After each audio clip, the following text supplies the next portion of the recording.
Há algumas semanas, veio dos Estados Unidos uma notícia que deixou muita gente por aqui intrigada. Um deputado meio desconhecido, sem muito protagonismo no Partido Democrata, tinha vencido as prévias e se tornado o candidato do partido para disputar a prefeitura de Nova York. E o que mais chamou a atenção foi a maneira como ele fez isso acontecer, com uma atuação forte nas redes sociais e que acabou rendendo para ele a preferência entre os eleitores mais jovens. Então tá aí, duas coisas que a esquerda brasileira tem tido muita dificuldade em fazer. Então, para ajudar a gente a pensar nisso tudo, eu tenho o prazer de receber hoje aqui Tomás Kravesuck, que é jornalista, editor de internacional para televisão e, além de tudo, é muito chique também, vencedor do Prêmio Roche e indicado ao Emmy Internacional.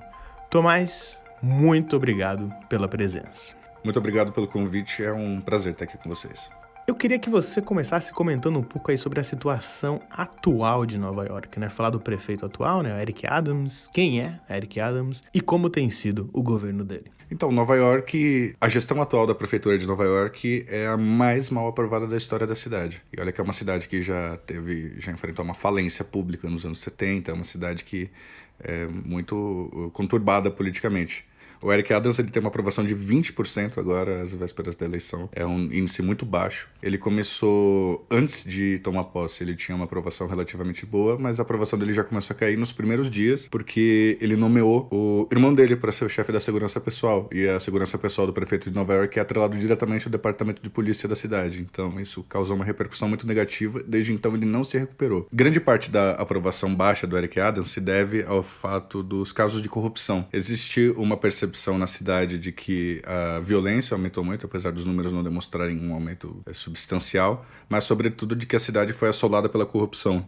O caso mais notório disso começou a tomar forma alguns anos atrás. O Eric Adams foi o primeiro prefeito de Nova York indiciado por conta desse caso. Trata-se de uma suspeita de fraude, de suborno, de conspiração e de solicitação de fundos ilegais de campanha. Isso se deve porque em 2014, quando ele era subprefeito do Brooklyn e subprefeito em Nova York é eleito pelo voto direto, ele teria ganho do governo da Turquia uma viagem com tudo pago, em troca dele facilitar o acesso da Turquia à construção de uma nova embaixada, de um novo consulado, na verdade, na cidade, sem alvará do Corpo de Bombeiros. Isso se tornou público e se tornou um caso assim que realmente assolou a cidade. O Adams estava com a corda no pescoço e em 2025, já sob o comando do Donald Trump, os processos dele foram derrubados em troca dele. Permitiu o acesso do Departamento de Imigração à prisão de Rikers, que é uma prisão enorme na cidade de Nova York. E Nova York era considerado uma espécie de cidade protetora dos imigrantes, onde imigrantes têm acesso a serviços públicos e, historicamente, nunca se alinhou a esse tipo de política federal. Então, apesar do Eric Adams ainda ser filiado ao Partido Democrata, ele se tornou uma espécie de queridinho do Donald Trump, pelo menos num nível subjetivo e por baixo dos panos, e isso prejudicou muito a imagem dele também. E o Eric Adams, ele vai concorrer à reeleição? O Eric Adams, ele vai concorrer à reeleição. Ele saiu das prévias democratas, ele não chegou a perder as prévias democratas porque não ficou nelas até o final. Ele anunciou que vai concorrer à reeleição de maneira independente. A única coisa a favor dele, assim, de verdade, é uma questão de zeladoria pública, porque ele impôs que 90% do lixo da cidade, basicamente, fosse armazenado em lixeiras e não mais colocado nas calçadas no dia do lixo. Isso se deu através da obrigação para que prédios com menos de 10 unidades habitacionais utilizassem lixeiras. Antigamente, antes disso, só prédios maiores precisavam ter lixeiras. Mas é basicamente a única coisa a favor dele. Ele tá com a aprovação muito baixa, como eu disse, e nas pesquisas ele geralmente aparece em quarto. Ele é democrata, E o Mandani ganhou as prévias, então ele vai precisar concorrer como independente? Nos Estados Unidos é relativamente comum, principalmente no plano municipal, uma pessoa filiada a um partido concorrer de maneira independente sem se desfiliar ao partido. Tanto o Eric Adams como o Andrew Cuomo, eles continuam filiados ao Partido Democrata e ambos vão concorrer a eleição com o Zoran Mandani. E como que o Zoran Mandani surge no meio disso tudo? Pois bem, o Mandani, ele é uma pessoa jovem, ele nasceu em 1991, ele é imigrante, nasceu em Uganda, e ele é cidadão americano desde 2018. Ele é parlamentar em Nova York, antes disso ele tem um histórico atuando em projetos habitacionais, é uma grande bandeira dele, no Queens, onde ele se criou nos Estados Unidos. A plataforma dessa campanha do Mandani, ela inclui tarifa zero nos ônibus municipais, ela inclui a criação de creches e mercearias municipais e o congelamento de aluguéis em determinados edifícios onde a Prefeitura de Nova York, desde os anos 70, já tem mais controle sobre a organização dos aluguéis. Também prevê a construção de milhares de moradias populares, que é uma das grandes bandeiras dele, uma reforma no sistema de segurança pública. Nos Estados Unidos, a segurança pública ela é de uma responsabilidade municipal, não estadual igual no Brasil, né? E o aumento do salário mínimo de $16 para $30 por hora. O Mamdani, ele também faz críticas muito fortes à guerra em Gaza, muçulmano ele, de família muçulmana e hindu, e já ameaçou prender o Benjamin Netanyahu caso ele visite Nova York, cumprido aquela ordem do Tribunal Penal Internacional. Isso faz com que a candidatura dele seja disruptiva mesmo para os padrões dos Estados Unidos e para os padrões democratas. O Partido Democrata, principalmente na cidade de Nova York, é um partido que tem uma longa tradição liberal no sentido econômico. Então, isso também facilita para o Andrew Cuomo continuar na disputa como independente, porque ele consegue se pintar e se vender como uma alternativa moderada ao Mamdani e ao candidato da direita, o republicano Kurt Schiller. O Cuomo anunciou a intenção de concorrer como independente, né? Qual é o impacto que isso pode ter na disputa e também quais que são as chances reais, né, dele conseguir reverter os resultados das primárias? O Cuomo, ele foi governador de Nova York, ele teve uma gestão relativamente popular, mas ele precisou renunciar ao cargo depois que surgiram inúmeras denúncias de assédio, de abuso sexual contra ele. Até o presidente Biden, na época, pediu a renúncia do Cuomo e eles são do mesmo partido, ambos são democratas. Ele renunciou, saiu naturalmente com uma aprovação muito baixa por conta dessa renúncia, e ele começou a disputar dentro do Partido Democrata com alguma prosperidade ali nas prévias, se mantendo líder nas pesquisas por muito tempo, justamente pelo sentimento de falta de opção. O Mamdani, ele surge, ele tem um desempenho muito bom nos debates, tem 2 debates das prévias, debates entre candidatos democratas, e o Mamdani, ele começa a crescer em popularidade ali naquele momento e acaba tomando o lugar do Cuomo, só que ele ainda causa muita estranheza mesmo no Partido Democrata, tem menos doações do que o Andrew Cuomo, que é uma pessoa muito rica e muito alinhada à elite da cidade de Nova York. Então, existe uma grande oportunidade do Cuomo explorar essa deficiência do Mamdani de penetração entre os milionários, e existe uma grande oportunidade do Cuomo conseguir se lacrar como um candidato moderado e, de fato, reverter os resultados. Inclusive, uma pesquisa feita entre 2 e 6 de julho indica que o Mamdani está com 35% das intenções de voto e o Andrew Cuomo está com 25%. Uma pesquisa mais recente, de 16 de julho, mostra já o Mamdani com 26% e o Cuomo com 23%. Então, o Cuomo ele se aproximou. Além disso, uma relativa surpresa ali é que o candidato do Partido Republicano, Silva, ele está com 22% nessa pesquisa, enquanto o Adams fica na lanterna ali com 13%. Então, existe um empate triplo ali, tem 15% do eleitorado indeciso ainda, e o Mamdani vai ter que se mostrar para esse eleitorado de que ele é uma pessoa sensata e de que não é uma pessoa tão estranha aos valores, por assim dizer, que a cidade de Nova York cultiva. E tá pesando na campanha do Mamdani já o fato dele ser muçulmano, ou dele ser muito novato, ou talvez muito radical? Existe uma retórica na cidade de Nova York e ali na política dos Estados Unidos, política partidária, num nível partidário, de que o Mamdani ele quer internacionalizar a intifada. Surgiram muitas coisas efetivamente islamofóbicas contra ele. Eu acho que isso produz uma ação de isolamento dele com um eleitorado dito mais moderado, mas também produz uma reação mais forte dos já correligionários e apoiadores dele.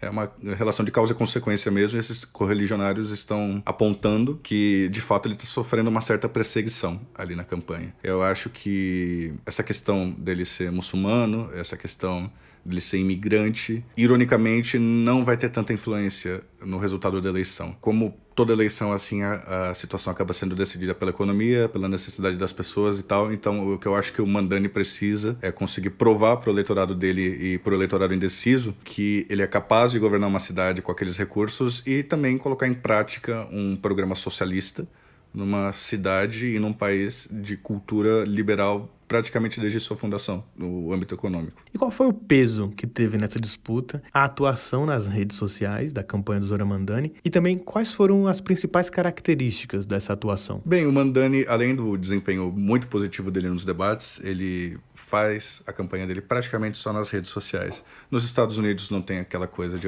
horário eleitoral gratuito, acesso a fundos públicos são muito menores, o Mamdani é um candidato menor, é um candidato jovem, mas ele conseguiu estabelecer muito diálogo pelas redes sociais. Ele tem um estilo muito presente na rua, usa roupa simples, ele anda de metrô, ele entrevista pessoas nessas situações. Existe um político aqui do interior de São Paulo que costumava dizer que a eleição se ganha gastando sola de sapato. E mesmo com o advento das redes sociais, isso ainda é verdade. Um candidato que se mostra presente na rua, ele acaba tendo um desempenho melhor, especialmente em eleições municipais. Muitas pessoas achavam que em 85 o Fernando Henrique Cardoso ia ganhar a eleição aqui em São Paulo. Todas as pesquisas indicavam isso. Mas o Jânio Quadros, que entrou um pouquinho depois na disputa, visitou todos os bairros da cidade, conseguiu fazer essa proeza. Visitava 3, 4 bairros por dia. Isso se reverteu em resultado político. Pode ser que aconteça o mesmo com o Mamdani. Essa proximidade dele da cidade se efetive em resultado público. Inclusive, a atuação dele nas redes é feita, né, através dele na rua, dele estando na rua, né? Exatamente. É muito difícil ele gravar um vídeo em um ambiente fechado. O último vídeo dele que eu vi foi um vídeo no qual ele tá falando sobre como o Eric Adams barrou a construção de um corredor de ônibus em uma determinada rua da cidade de Nova York. Nova York tem um trânsito absolutamente caótico. Eu diria que Nova York tem um volume de carros similar a São Paulo, mas uma rede viária similar ao Rio de Janeiro. Essa rede viária não é larga o suficiente para comportar o número de veículos. E nos últimos anos, desde a gestão Michael Bloomberg, a cidade de Nova York começou a se mobilizar para diminuir a intensidade do volume de carros na rua. Algumas ruas da cidade de Nova York, inclusive em determinados horários, hoje elas são fechadas para carros e se transformaram em corredor de ônibus. E o vídeo mais recente do Mamdani, ele está mostrando como uma das ruas que precisa passar por esse processo não passou na gestão Eric Adams. E quais têm sido as reações políticas ao Zoran Mamdani, né? Tanto pelo lado dos democratas ou também pelo lado dos republicanos? Tem se ganhado um consenso nos Estados Unidos de que a eleição na cidade de Nova York não tem muita influência na situação nacional, pelo menos na situação cargos eletivos de nível nacional, presidente no caso, e parlamento. O Partido Democrata não espera um impacto imediato se o Mamdani vencer na estrutura partidária. Ele jamais vai poder ser candidato à presidência dos Estados Unidos, porque ele é imigrante, e o papel dele a longo prazo na política dos Estados Unidos provavelmente acaba sendo de uma influência retórica. É um impacto similar ao que já acontece com o Bernie Sanders, com a AOC, a Alexandra Ocasio-Cortez. Ambos são, inclusive, associados ao mesmo grupo do Mamdani, que é os Socialistas Democráticos da América, que é uma espécie de aglomeração política que apoia candidatos socialistas nos Estados Unidos, independente do partido que eles sejam. Essa retórica, como a gente testemunha, não se reverte em votos numa eleição presidencial nos Estados Unidos, mas tem o poder de produzir cadeiras no parlamento, de produzir candidatos municipais e estaduais que sejam alinhados com essas práticas socialistas democráticas, como eles mesmos definem. A própria existência do Mamdani já sinaliza o nascimento de uma facção socialista ou algo parecido dentro da estrutura do Partido Democrata. E como, para amarrar assim, essa facção socialista é muito pouco provável que ganhe um impacto nacional de grande dimensão, mas eu diria que nas próximas eleições municipais em outras cidades já é capaz de produzir algum efeito. E dá para dizer que é um respiro, né? Um fôlego para a esquerda nos Estados Unidos, esse sucesso dele, pelo menos até aqui? Eu enxergo que a ida da direita mais para a direita, naturalmente, acaba produzindo um efeito de reação nas camadas democráticas. Então, a camada liberal da sociedade americana, e nesse sentido não apenas no sentido econômico, mas no sentido social, acaba indo mais para a esquerda. Eu acho que para isso se produzir, eventualmente, como um movimento de massa, vai levar no mínimo 2 décadas, porque essa camada socialista que está surgindo, ela tem um público muito jovem e muito universitário, não tem uma penetração na classe trabalhadora e em pessoas com mais de 25 anos, talvez. É um público realmente muito jovem que está alinhado com essa visão de mundo. Mas como que funciona, né, as eleições em Nova York? O que são exatamente as prévias e quais são os próximos passos por lá? Bem, Nova York, assim como a maior parte dos Estados Unidos, tem eleições primárias. O que a gente testemunhou aqui, a vitória dele foi na eleição primária do Partido Democrata. A eleição primária, para quem não sabe, ela é uma disputa feita dentro de cada partido para se escolher qual vai ser o candidato na eleição geral. No caso da cidade de Nova York, somente pessoas filiadas ao partido, e lá é muito comum você ser filiado a um partido nos Estados Unidos, elas podem votar nos candidatos que elas querem que sejam candidatos efetivamente. A cidade de Nova York, ela usou um negócio chamado Ranked Choice Voting, ou voto por ordem de preferência, no qual, quando você está assinalando a cédula, você preenche na ordem quais candidatos você gostaria que fosse prefeito ou fosse candidato. Então você coloca em primeiro lugar, segundo lugar, terceiro lugar, quarto lugar e quinto lugar. São até 5 opções. Você não precisa preencher todas, mas você pode preencher 5. Caso nenhum candidato receba menos de 50% dos votos na primeira rodada de contagem, se elimina o último candidato no resultado e os votos dessa pessoa são transferidos para os votos que ela colocaram em segundo lugar. É um sistema meio complexo, é um sistema que é recente, está causando muito alvoroço mesmo entre o eleitorado nos Estados Unidos, em Nova York e nas cidades que já adotaram. Então é uma coisa que a imprensa tem se dedicado muito a explicar lá, inclusive por conta disso. O Mamdani ele teve 43,5% dos votos na primeira contagem, o Cuomo teve 36,5%. Na segunda contagem, o Mamdani já conquistou 56% dos votos, e esse sistema do Ranked Choice é enxergado meio que como decisivo para ele conseguir o resultado eleitoral que ele conseguiu. Talvez ele não conseguisse se fosse no modelo antigo. E quem é o candidato dos republicanos? Ele tem alguma chance de ganhar? O candidato republicano, o Curtis Sliwa, ele é uma figura extremamente polêmica na cidade, uma figura muito barulhenta. Ele ganhou notoriedade nos anos 70, mais ou menos em 1977, quando ele criou um grupo que depois veio a se chamar Anjos da Guarda, Guardian Angels. O objetivo desse grupo era combater a violência e a criminalidade na cidade, principalmente dentro do metrô, onde era muito comum assaltos, latrocínios, esse tipo de coisa. Esse grupo ele não andava armado, mas o Sliwa e os líderes do grupo obrigavam seus integrantes a aprenderem a lutar karatê e também a aprender questões legais para entender como você faz um citizen arrest ou a ordem de prisão por voz de um civil. Ele ganhou muita notoriedade na cidade por conta disso, se tornou uma espécie de vigilante. Desde 1990 é locutor de rádio, locutor extremamente polêmico, naquele estilo que nós vemos muito nos Estados Unidos na direita. Em 1992 ele chegou a ser sequestrado, ele entrou num táxi e eram sequestradores dentro do táxi, foi uma ação planejada. Ele foi baleado na virilha e nas pernas, pulou pela janela do carro e sobreviveu. Veio ao conhecimento depois que quem tinha mandado a execução dele era um integrante da família Gambino, que é uma das 5 famílias mafiosas de Nova York. Ele foi julgado por isso e inocentado em 2005. Em 2016, o Curtis Sliwa, ele tentou sequestrar com sucesso a administração do Reform Party, o Partido da Reforma, no estado de Nova York, e permaneceu na liderança desse partido no estado por algum tempo. Em 2019, ele declarou odiar Donald Trump, se filiou ao Partido Republicano em 2021, depois que o Trump saiu, mas naturalmente é um movimento da direita agora você se alinhar ao Trump. De toda forma, esse alinhamento que ele tem agora produz alguma estranheza, porque ele já foi muito crítico ao Trump. Então ele é uma figura que causa polêmica dentro do Partido Republicano e é uma figura lida muito como extremista pela cidade como um todo. Na última eleição municipal, o Eric Adams ganhou com 66% dos votos aproximadamente, e ele teve cerca de 33%. Então ele é uma figura que não tem muita penetração também no eleitorado. Nossa, mas por que escolheram ele, né? Se ele é um candidato assim tão polêmico, uma figura tão controversa. O Curtis Sliwa ele conseguiu ser candidato nessa eleição sem precisar passar por prévias. Ele foi meio que o candidato unânime. A cidade de Nova York carece de lideranças de direita nesse momento. Apesar do Donald Trump ter sido eleito com um eleitorado superior ao que ele teve na eleição passada na cidade, as políticas dele, principalmente no que tange em imigração, fizeram a popularidade do Partido Republicano cair muito. Então o Partido Republicano está num momento de mudanças na cidade de Nova York, de encontrar uma identidade que consiga dialogar com Donald Trump, mas consiga dialogar com a cidade.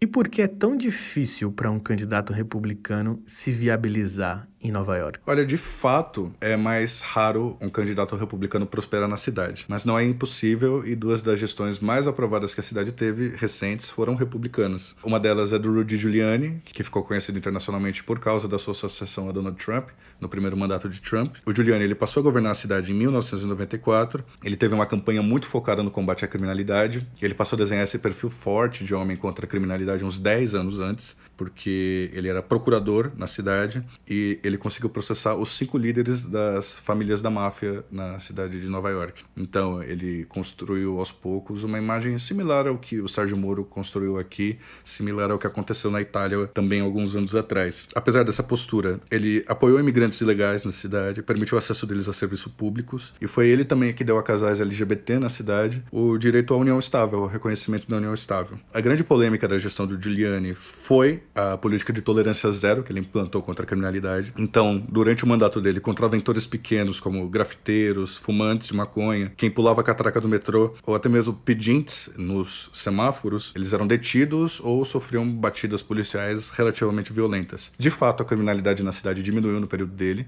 já vinha diminuindo desde o final dos anos 80, mas naturalmente isso causou muita polêmica. O Giuliani também ficou muito conhecido pela atuação dele no 11 de setembro. Ele era prefeito durante os atentados do 11 de setembro. Ele era visto frequentemente no canteiro onde aconteceu o atentado, discursou muito sobre reconstrução, sobre união. A popularidade dele escalou. Isso foi durante as prévias do Partido Republicano ali. Ele não podia se reeleger, ele já tinha atingido o número máximo de mandatos na cidade, mas conseguiu fazer sucessor. O Partido Republicano conseguiu fazer sucessor, que foi o Michael Bloomberg. O Bloomberg, ele era bilionário, mas ele era lido como uma pessoa que conhecia muito de administração pública durante o mandato dele. Ele deu muita autonomia para os sindicatos dele na prefeitura, abriu mão do salário dele, o que foi muito bem visto na época. Na época, em especial, isso era uma coisa inovadora, hoje já é um discurso um pouco mais recorrente. E ele transformou o déficit da cidade de 6 bilhões em um superávit de 3 bilhões de dólares.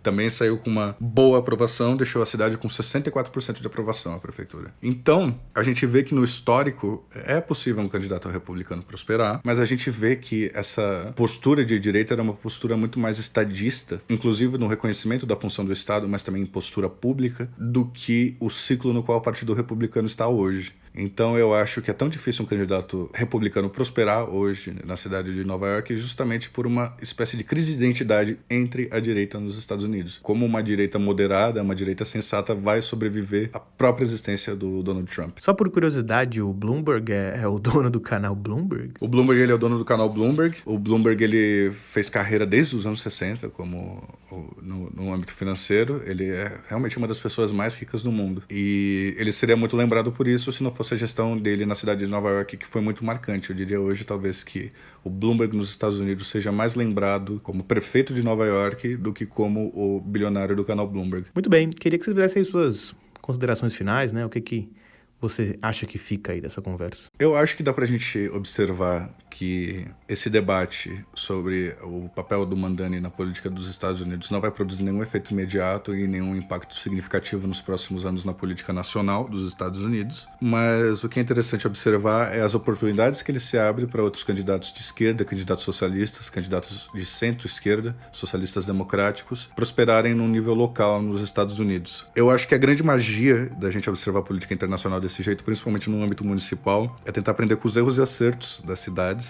Por isso que é relevante a gente estar discutindo aqui no Brasil uma eleição na cidade de Nova York. E também para a gente desenhar nossos próprios caminhos, né? É interessante observar também como Nova York tem muito em comum com São Paulo. As grandes questões da cidade são transporte público, corredor de ônibus, faixa para bicicleta, mas também é uma preocupação crescente do eleitorado com violência, com corrupção. E também, em comum com São Paulo, nós vemos que Nova York é um lugar onde existe espaço para surgir uma surpresa, igual foi a eleição de Fernando Haddad aqui para a prefeitura da cidade. São lugares onde, ao mesmo tempo que você tem uma bolha reacionária, você tem uma reação a essa bolha reacionária com o potencial de produzir um efeito novo na política que é muito difícil você conseguir produzir a nível nacional. E, além disso, a política ela começa efetivamente na cidade. É onde você, como eleitor, você sente, apalpa os seus problemas. Você pode até ver os preços das coisas subirem por causa da inflação, mas você consegue apalpar a grama alta num canteiro, você consegue sentir o buraco na rua, você consegue, enfim, observar com uma proximidade gritante o tamanho dos problemas políticos que uma cidade enfrenta. Dá para tirar algum aprendizado para a esquerda brasileira? Eu acho que nós não conseguimos tirar nenhum aprendizado do jeito que o Mamdani atua, mas eu acho que nós conseguimos tirar um aprendizado de que é preciso, talvez, que a esquerda consiga chegar no século XXI. Eu acho que o Mamdani é um candidato do século XXI, ele tem um raro diálogo para um candidato progressista com as redes sociais, e é uma coisa que nós, no Brasil, ainda enfrentamos muita dificuldade. Parece que a nossa esquerda e nossa bolha progressista ainda faz política como se estivesse há 20 anos atrás. Nos Estados Unidos isso também é verdade, mas eu vejo que a existência da candidatura Mamdani sinaliza uma grande disposição de fazer avançar e de fazer modernizar as estruturas partidárias. E por que não na forma como ele atua? Eu tenho a impressão que no Brasil, o eleitor médio, indeciso e que oscila de espectro político, vota no candidato que mais lhe convém de acordo com a eleição. Esse eleitor, ele busca mais moderação. No Brasil existe uma certa obsessão pela imagem do candidato conciliador. Compreensível também, eu acho. Quando a ditadura militar caiu nos anos 80, caiu através de figuras que atuavam dessa maneira. Então, o jeito que o Brasil aprendeu a fazer democracia foi através da obsessão pela conciliação. Eu acho que o Mamdani é um candidato que se propõe muito mais disruptivo do que um candidato consegue ser e prosperar aqui no Brasil. Então, o jeito de atuação dele, principalmente no desenho de políticas públicas, mas no jeito que ele também divulga essas políticas públicas, pode causar muita estranheza aqui para o eleitorado brasileiro, igual está causando nos Estados Unidos. A diferença é que eu acho que lá as pessoas que já estão de um lado do espectro político, elas compram mais o candidato delas do que aqui. Muito bom. Tomás, obrigado pela presença. Eu que agradeço. Foi uma grande oportunidade. Galera, a gente fica por aqui. Eu peço que vocês sigam o podcast, se você ainda não seguiu. Avalie o podcast. Dá uma olhada também na descrição aqui para conferir o trabalho de Pitox, que é a pessoa que fez a capa do nosso episódio. E é isso. Fiquem atentos para os próximos e um abraço.